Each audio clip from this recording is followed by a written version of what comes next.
This is Inside Indiana Business Radio for the afternoon of Friday, January 19th, 2024. I'm Alex Brown. The Fortune 100 company behind a planned $845 million data center project in southeast Fort Wayne has been unveiled. Google announced today it has purchased the nearly 900 acres of land being used for the development, which until now has been known as Project Zodiac. The project is expected to create about 30 jobs at the campus, which could have up to 12 buildings. An attorney for the company told the Fort Wayne Common Council last month that with the additional buildings, the investment could grow to up to $4 billion. A timeline for construction is not yet known. Work is underway for a new $7.5 million private terminal building at Evansville Regional Airport. The 10,000 square foot terminal will replace the existing facility that is more than 60 years old and will be operated by Tri-State Aero, a subsidiary of Evansville-based United Companies. Construction is set to be complete this summer.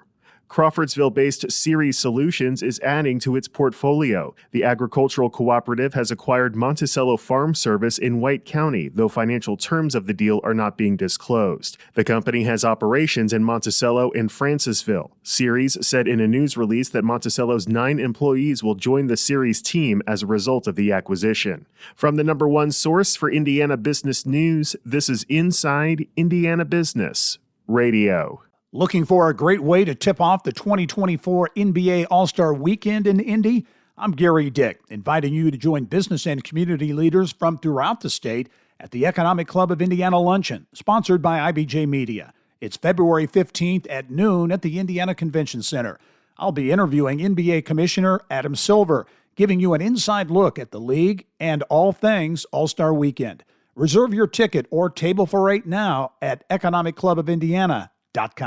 The South Bend-based Career Academy network of public schools today marked the grand opening of the Portage School of Leaders, a new high school located within the Temple Bethel building in downtown South Bend. The building, which has undergone a $16 million renovation, also includes the new Club Teen Center and Future Lab, both of which have a goal of providing a special emphasis on workforce development and career exploration. Superintendent Jeremy Lugbill. We're trying in this high school to have students develop agency and take ownership of their learning.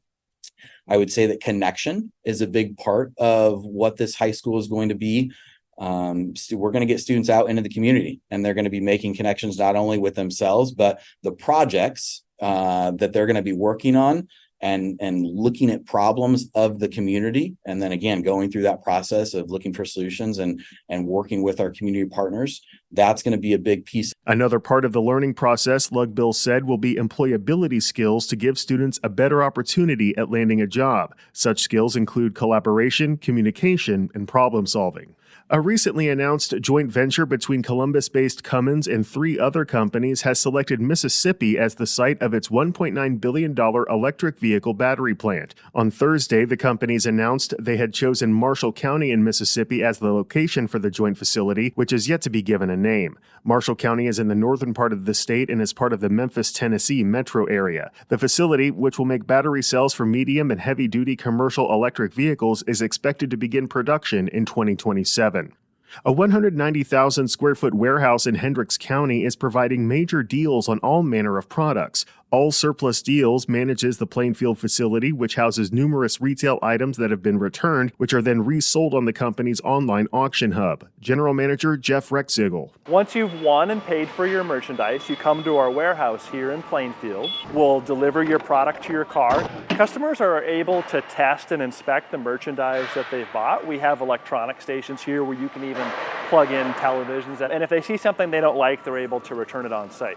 Once they leave with the product, then it's theirs and we don't accept returns. He says the company tries to move as much product as possible with the goal of having items sold within 10 days of them arriving at the warehouse. Do It Best Corporation CEO Dan Starr is this week's guest on the Business and Beyond podcast with Gary Dick, presented by PNC, a weekly conversation with high-profile Hoosiers in business, sports, and entertainment, and beyond. Available now from your favorite podcast provider. I'm Alex Brown for Inside Indiana Business Radio on Demand.